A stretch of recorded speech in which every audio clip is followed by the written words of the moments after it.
Hello student, मैं कोमल सिंह आप सबका अपने YouTube channel political science net crackers and winners में बहुत बहुत स्वागत करती हूं। आशा करती हूं आप सब बहुत अच्छे होंगे। स्टूडेंट, जैसे कि हम आपको इन्फॉर्म कर चुके हैं और आपने भी साइट पर जाकर देख लिया होगा यूजीसी की कि यूजीसी नेट जून 2024 के एप्लीकेशन फॉर्म यूजीसी की तरफ से स्टार्ट कर दिए गए हैं अप्लाई करने के लिए। और ये एप्लीकेशन फॉर्म अब की बार जो रिलीज़ किए गए हैं स्टूडेंट, ये बहुत ही बड़े बदलावों के साथ एप्लीकेशन फॉर्म जो हैं वो रिलीज़ किए गए हैं। तो चलिए जान लेते हैं उन मेजर चेंजेस को जो यूजीसी नेट जून 2024 में आपको देखने को मिले हैं और जिसके अकॉर्डिंग ही आपको फॉर्म फिलिंग करना होगा स्टूडेंट। बिना इंफॉर्मेशन के, सही इंफॉर्मेशन के जाने हुए आप फॉर्म को फिल ना करें। अच्छे से इंफॉर्मेशन को पढ़ें और उसके अकॉर्डिंग ही आप फॉर्म को फिल करें। तो चलिए इंफॉर्मेशन में जान लेते हैं क्या क्या मेजर चेंजेस हैं जो यूजीसी नेट जून 2024 में हमें ध्यान में रखने हैं। ठीक है स्टूडेंट। स्टूडेंट, सबसे पहले ये समझ लेते हैं कि कौन कौन सी डेट्स और फी डिटेल्स और एप्लीकेशन प्रोसीजर जो है यूजीसी नेट जून 2024 के रिगार्डिंग जो है यूजीसी नेट ने जारी किए हैं। तो चलिए पहले एक बार इनके गो थ्रू हो जाते हैं। जैसे कि आपको पता ही है कि ऑनलाइन रजिस्ट्रेशन और सबमिशन की जो एप्लीकेशन फॉर्म की डेट है वो उन्होंने 20 अप्रैल 2024 से लेकर 10 मई 2024 तक दी है। यानी कि आप 20 अप्रैल से फॉर्म स्टार्ट हो जाएंगे स्टूडेंट और आप 10 मई तक इस फॉर्म को भर सकते हैं। साथ ही last date for successful transaction की अगर हम बात करें एग्जामिनेशन फीस की, तो 11 मई 2024 से लेकर 12 मई 2024 अप टू 11:15 PM तक आप फीस को पे कर सकते हैं। साथ ही अगर हम बात करें कि कौन कौन से गेटवे हैं जिनके थ्रू जो है आप एप्लीकेशन फॉर्म की जो फ़ी है वो पे कर सकते हैं, तो through the net banking, through the debit card, through the credit card, UPI payment के द्वारा आप इस फीस को पे कर सकते हैं। अगर हम बात करें कि जो कैटेगरी वाइज है वो फीस कितनी कितनी इसमें दी गई हैं, तो जनरल कैटेगरी या अनरिजर्व्ड कैटेगरी के लिए 1150 रुपये की फ़ीस रखी गई है स्टूडेंट पे करने के लिए। जनरल ईडब्ल्यूएस, ओबीसी इनके लिए 600 रुपये की फ़ीस रखी गई है स्टूडेंट पे करने के लिए। साथ ही schedule caste, schedule tribes, person with disability यानी पीडब्ल्यूडी और थर्ड जेंडर के लिए जो है 325 रुपये फ़ीस रखी गई है स्टूडेंट पे करने के लिए। साथ ही अगर हम बात करें स्टूडेंट की करेक्शन आप कब तक कर पाएंगे अपने फॉर्म में, अगर आप करेक्शन करना चाहते हैं तो 13 मई से 15 मई तक आप अपने फॉर्म में करेक्शन कर सकते हैं अगर आपको लगता है कि आपके फॉर्म में भरते समय कुछ गलती हो चुकी है या कोई मिस्टेक हो चुकी है या कोई चीज़ ऐसी रह गई है, कोई इन्फॉर्मेशन ऐसी रह गई है जो आपने फिल नहीं की है। ठीक है स्टूडेंट। अब बात कर लेते हैं intimation of cities of exam centres की। तो ये भी आपको जल्द ही बता दिया जाएगा यूनिवर्सिटी की तरफ से, यूजीसी की तरफ से, sorry. Downloading of admit card by the candidate from NTA website. आपको एडमिट कार्ड जो है एनटीए की वेबसाइट से ही डाउनलोड करने होंगे, तो वो भी जब जैसे रिलीज़ होंगे वो साइट पर आपको शो हो जाएंगे। डेट्स ऑफ एग्जामिनेशन की अगर हम बात करें तो 16 जून 2024 है स्टूडेंट। तो 16 तारीख को जून में आपका ये एग्जामिनेशन होगा। अगर हम बात करें ड्यूरेशन ऑफ एग्जामिनेशन की कि कितना टाइम का ये एग्जामिनेशन होगा, यानी कि ड्यूरेशन क्या होगी, अवधि क्या होगी परीक्षा की, तो परीक्षा की अवधि 180 मिनट यानी 3 घंटे की होगी स्टूडेंट, जिसमें कोई भी ब्रेक नहीं होगा पेपर नंबर 1 और पेपर नंबर 2 के बीच में। ठीक है स्टूडेंट। अगर हम टाइमिंग की बात करें, टाइमिंग ऑफ एग्जामिनेशन, तो वो टू बी इंटीमेटेड लेटर, वो भी बाद में बता दिया जाएगा। एग्जामिनेशन सेंटर भी आपको डेट शीट यानी कि शिफ्ट भी बता दी जाएगी, डेट भी और एग्जामिनेशन सेंटर भी वेबसाइट पर आपको जानकारी उसकी दे दी जाएगी। साथ ही अगर बात की जाए डिस्प्ले ऑफ रिकॉर्ड रिस्पॉन्सेज और प्रोफेशनल आंसर की जो हैं, ये भी अनाउंस कर दिया जाएगा वेबसाइट पे यूजीसी नेट की। Declaration of result on NTA website to be intimated later, वो भी आपको वेबसाइट पर ही देखने को मिलेगा। वेबसाइट पर ही आप लगातार विजिट करते रहिए और अपडेटेड रहिए इंफॉर्मेशन से। और ये वेबसाइट पर जिसको आपको लगातार अपडेट रहना है वो वेबसाइट है आपकी www.nta.ac.in। ठीक है स्टूडेंट। स्टूडेंट, अब बात कर लेते हैं आपका कि ये जो फॉर्म आप भरेंगे ये फॉर्म आपको ऑनलाइन मेथड से भरना होगा या ऑफलाइन मेथड से। तो यहाँ पर यूजीसी ने ये कंफर्म कर दिया है कि जो भी आप अप्लाई करेंगे, candidate can apply for UGC net June 2024 through online mode only, यानी कि सिर्फ ऑनलाइन मोड से ही आप इस फॉर्म को भर सकते हैं। ठीक है स्टूडेंट, अगर आप किसी अनदर मोड से इस एप्लीकेशन फॉर्म को भरना चाहेंगे तो वो एक्सेप्टेड नहीं होगा। ठीक है स्टूडेंट, अब नेक्स्ट इसमें इंफॉर्मेशन जो ज़रूरी है आपके लिए जानना, अब उस पर चलते हैं स्टूडेंट। अब बात कर लेते हैं कि इन्होंने क्या क्राइटेरिया या एलिजिबिलिटी रखी है और किस किस इंफॉर्मेशन की जो है आपको रूबरू होना चाहिए या आपको पता होनी चाहिए। स्टूडेंट, इस बार के एग्जामिनेशन में इन्होंने 3 कैटेगरीज को डिफाइन किया है। पहली कैटेगरी होगी award of JRF and appointment as assistant professor, यानी कि जो पहली कैटेगरी है वो JRF, appointment of assistant professor plus PhD admission, तीनों के लिए एलिजिबल होगी। वो कैटेगरी 1 में आएगी। कैटेगरी 2 में only appointment as assistant professor and admission to PhD में होगा, जिसमें जीआरएफ नहीं होगा। ठीक है स्टूडेंट, तीसरी जो कैटेगरी होगी एलिजिबिलिटी की वो एडमिशन टू पीएचडी ओनली होगा, जिसमें ना तो जेआरएफ होगा और ना ही आपका असिस्टेंट प्रोफेसर होगा। ठीक है स्टूडेंट, अब बात कर लेते हैं अनदर इंफॉर्मेशन की जो आपके लिए ज़रूरी है जानना कि यूजीसी नेट जून 2024 का जो मोड ऑफ एग्जामिनेशन होगा वो कैसा होगा। स्टूडेंट, इस बार यूजीसी नेट ने अपना जो है मोड ऑफ एग्जामिनेशन चेंज किया है स्टूडेंट। अब वो कंप्यूटर बेस्ड जो टेस्ट होते थे उनको उन्होंने चेंज करके उन्होंने OMR बेस्ड टेस्ट जो है वो लेंगे। इस बार उन्होंने जो है मोड को चेंज कर दिया है। The examination shall be conducted in OMR based mode only. OMR sheet पर ही अब आपका पेपर लिया जाएगा। ठीक है स्टूडेंट, अगर हम बात करें पैटर्न ऑफ एग्जामिनेशन की कि एग्जामिनेशन का पैटर्न क्या है, तो the test will consist of 2 papers, 2 paper होंगे student. Both the papers will consist of objective type या मल्टीपल चॉइस क्वेश्चन होंगे। There will be no break between papers, दोनों पेपर के बीच में कोई ब्रेक नहीं होगा। ठीक है स्टूडेंट, पेपर नंबर 1 जो है वो 100 नंबर का होगा, जिसमें 50 क्वेश्चंस होंगे, मल्टीपल चॉइस क्वेश्चंस होंगे, जिसमें आपसे जो है वो पूछा जाएगा टीचिंग के बारे में, रिसर्च एप्टीट्यूड, आपका comprehension, thinking, divert thinking and general awareness पूछी जाएगी आपसे। ठीक है स्टूडेंट, रीजनिंग एबिलिटीज़, ये सब चीज़ें पूछी जाएंगी। और जो सेकंड पेपर आपका होगा वो 200 मार्क्स का होगा, जो उसमें 100 क्वेश्चन आपसे पूछे जाएंगे, जो टोटली बेस्ड होगा आपके सब्जेक्ट पर। ठीक है स्टूडेंट, 3 घंटे का ये पेपर होगा, 180 मिनट का होगा और जो बिना किसी ब्रेक के आपसे लिया जाएगा, यानी कि दोनों पेपर के बीच में किसी भी प्रकार का ब्रेक आपको नहीं दिया जाएगा। ऑल क्वेश्चंस करने आपको कंपलसरी होंगे। ठीक है स्टूडेंट, अब बात कर लेते हैं student medium of question paper की।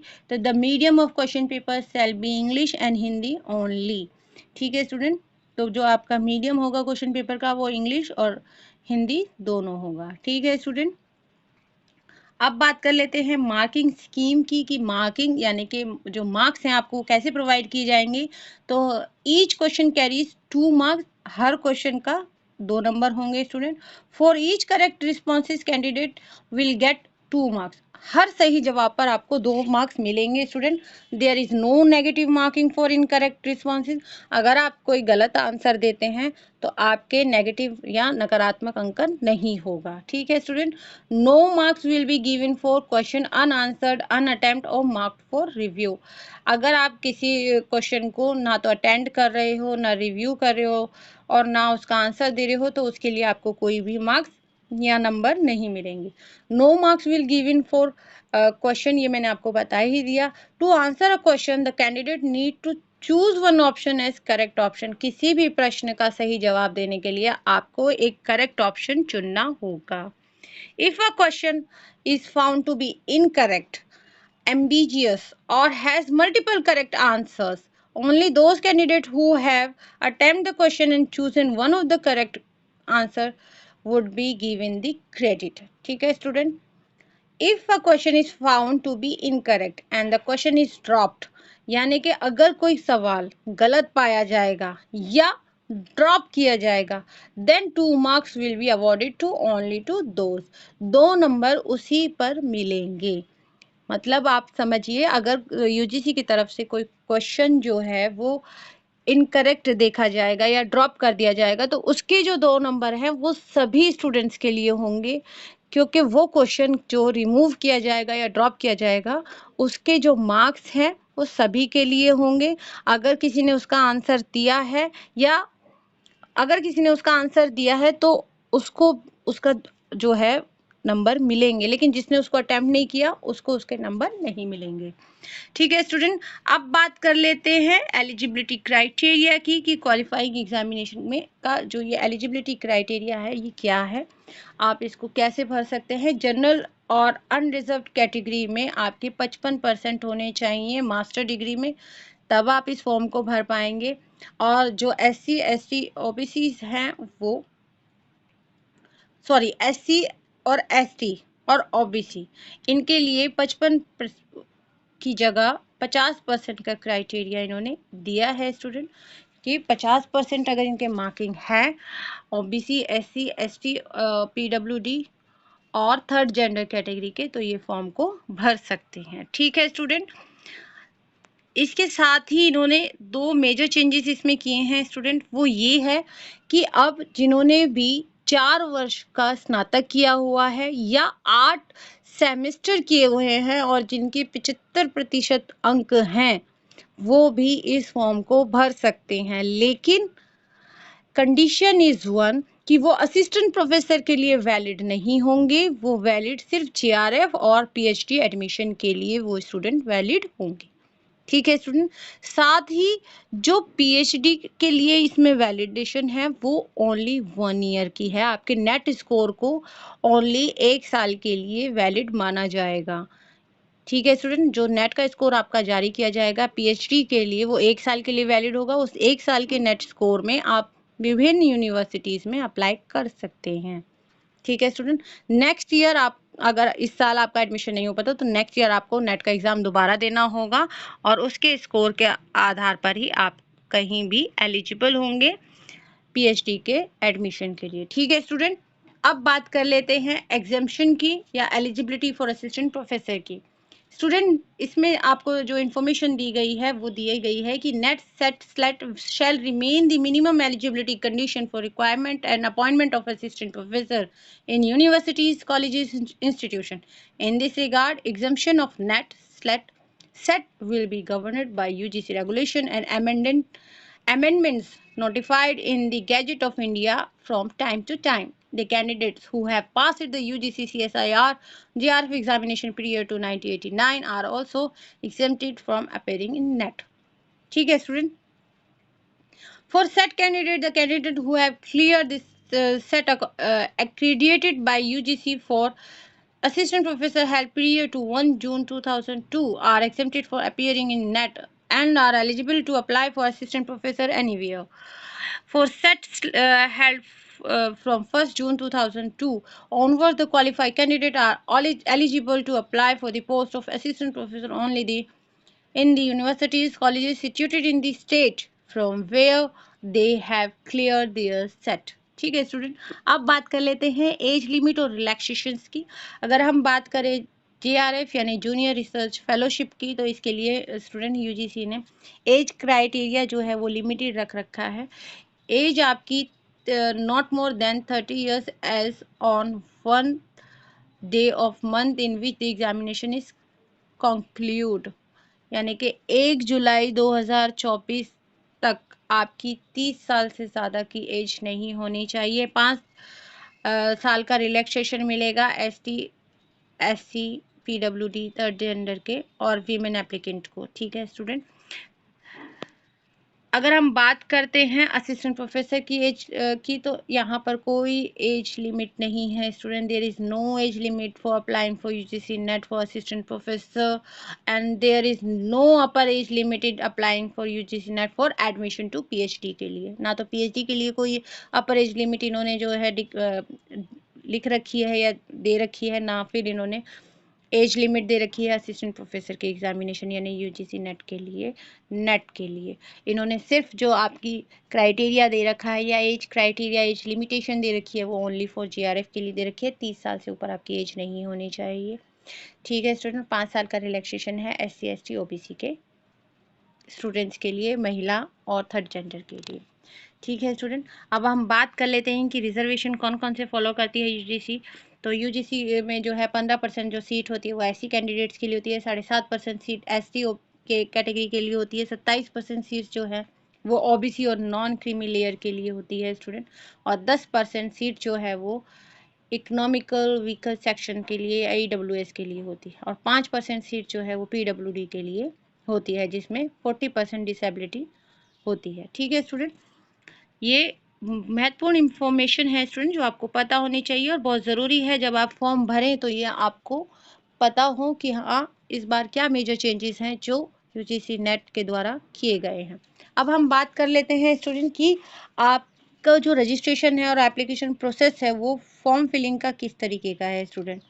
तो स्टूडेंट जैसे कि आपको मैंने पहले ही बताया है कि ये यूजीसी नेट का जो जून 2024 का फॉर्म है ये ऑनलाइन मेथड पे ही भरा जाएगा। ऑफलाइन में आप इसको फॉर्म को नहीं भर सकते क्योंकि यूजीसी एक्सेप्ट नहीं करेगा। ऑनलाइन मेथड में ही आपको इसको भरना होगा। यूजीसी की वेबसाइट पे जाइएगा, वहाँ पर आप इसे भरिएगा। ठीक है स्टूडेंट, इसमें अब हम बात कर लेते हैं कि आपको क्या क्या इसमें चाहिए, क्या क्या स्टेप आपको फॉलो करने होंगे जिसके थ्रू जो है आप इस फॉर्म को भर पाएंगे।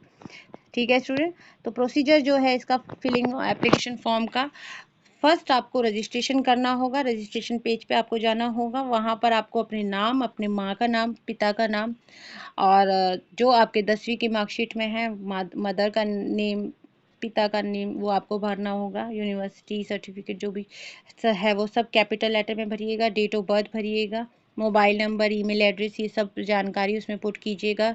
ठीक है स्टूडेंट, और only on registered email address और मोबाइल नंबर उसमें भरिएगा कि ताकि भविष्य में वो आपसे जो है आप कॉरस्पॉन्डेंस का एक काम कर सकें, यानी कि वो एक जो कम्युनिकेशन का काम वो कर सकें। तो अपडेटेड ईमेल एड्रेस और अपडेटेड फ़ोन नंबर ही उसमें पुट कीजिएगा। ठीक है स्टूडेंट, रजिस्ट्रेशन पेज को जैसे ही आप कंप्लीट कर लेते हैं, आपका नेक्स्ट जो होगा वो fill in the complete application form होगा। वहाँ पर आप कंप्लीट कीजिएगा अपने एप्लीकेशन फॉर्म को, जितनी भी डिटेल्स आपके पास हैं, आप एलिजिबिलिटी क्राइटेरिया जो फॉलो कर रहे हैं, जिस जिस तरीके से आप एलिजिबल हैं, आप उस वो सारी डिटेल्स वहाँ पुट कीजिएगा।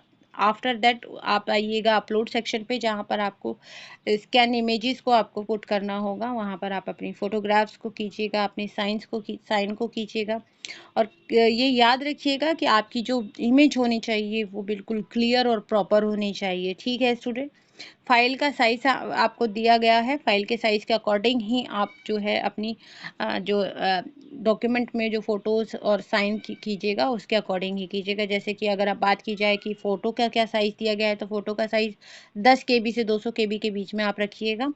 और अगर हम सिग्नेचर की बात करें तो 4 KB से 30 KB के बीच में अपने सिग्नेचर की जो फाइल का साइज़ है वो रखिएगा और अपलोड कर दीजिएगा। ठीक है स्टूडेंट, आफ्टर दैट जितनी भी चेकलिस्ट होंगी आप वो चेकलिस्ट को आप क्या कीजिएगा, फिल कीजिएगा और उसको सबमिट कर दीजिएगा फीस के साथ। तो आपका फॉर्म सबमिट हो जाएगा, और प्रिंट आउट ज़रूर अपने पास रखिएगा स्टूडेंट, भविष्य में प्रिंट आउट जो है आपके कॉरस्पॉन्डेंस का काम करेगा।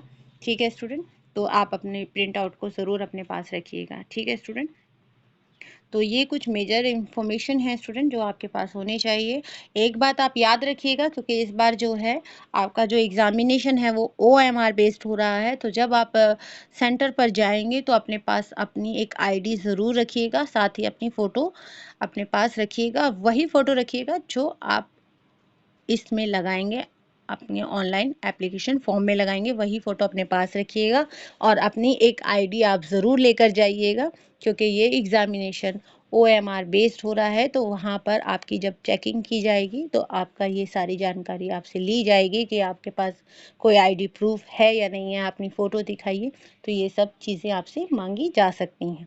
तो ये जानकारी मुझे आप तक देनी थी स्टूडेंट, क्योंकि ये बहुत ही बड़े चेंजेस हैं, बड़े बदलाव हैं जो यूजीसी की तरफ से किए गए हैं, और जाहिर सी बात है इस बार स्नातक पाठ्यक्रम के बच्चों को भी इसमें शामिल किया गया है। तो बहुत बड़ी तादाद में जो है इसमें आप ये कह सकते हैं कि बहुत बड़ी तादाद में बच्चे जो है इसमें अप्लाई करेंगे और ये बहुत बड़ा एग्ज़ामिनेशन होगा इस बार अगर कहा जाए। और साथ ही ये बहुत आप ये कह सकते हैं कि इसके कुछ बेनिफिट भी हैं और इसके कुछ नुकसान भी हैं। बेनिफिट इसका सबसे बड़ा ये रहेगा स्टूडेंट की एक ही समय पर सारा एग्ज़ाम हो जाएगा, डिफरेंट शिफ्ट में होने की ज़रूरत नहीं पड़ेगी। साथ ही कंप्यूटर बेस्ड एग्जामिनेशन में कई बार ये प्रॉब्लम आ जाती थी, स्टूडेंट सर्वर की प्रॉब्लम आ जाती थी, तो बच्चों के एग्जामिनेशन कई बार बीच में ही कई टाइम तक बहुत टाइम तक जो है बच्चे बैठे रहते थे और सर्वर डाउन हो जाते थे, तो ये प्रॉब्लम हो जाएगी। लेकिन ये है कि पहले जैसे सीबीटी एग्जामिनेशन में जो रिज़ल्ट आता था वो जल्दी आ जाता था, यहाँ पर ये हम सोच सकते हैं कि शायद थोड़ा टाइम लग सके, लेकिन होपफुली यूजीसी ने कुछ चेंजेस किए हैं तो बहुत सोच समझ कर किए होंगे, तो हम इन चेंजेस को नेगेटिव वे में ना लेकर पॉजिटिव वे में लेते हैं और अपनी तैयारी को अच्छे से करते हैं। तो मैं आशा करती हूँ कि आप बहुत अच्छे से अपनी तैयारी कीजिए और भविष्य में ना एक असिस्टेंट प्रोफेसर के पद पर और जेआरएफ को लेते हुए और पीएचडी होल्डर होते हुए आपके साथ आपका भविष्य बने, आप ऊंचाइयों पर पहुंचे, इसी आशा के साथ मिलते हैं नेक्स्ट वीडियो में। Thank you so much. बने रहिए हमारे चैनल के साथ।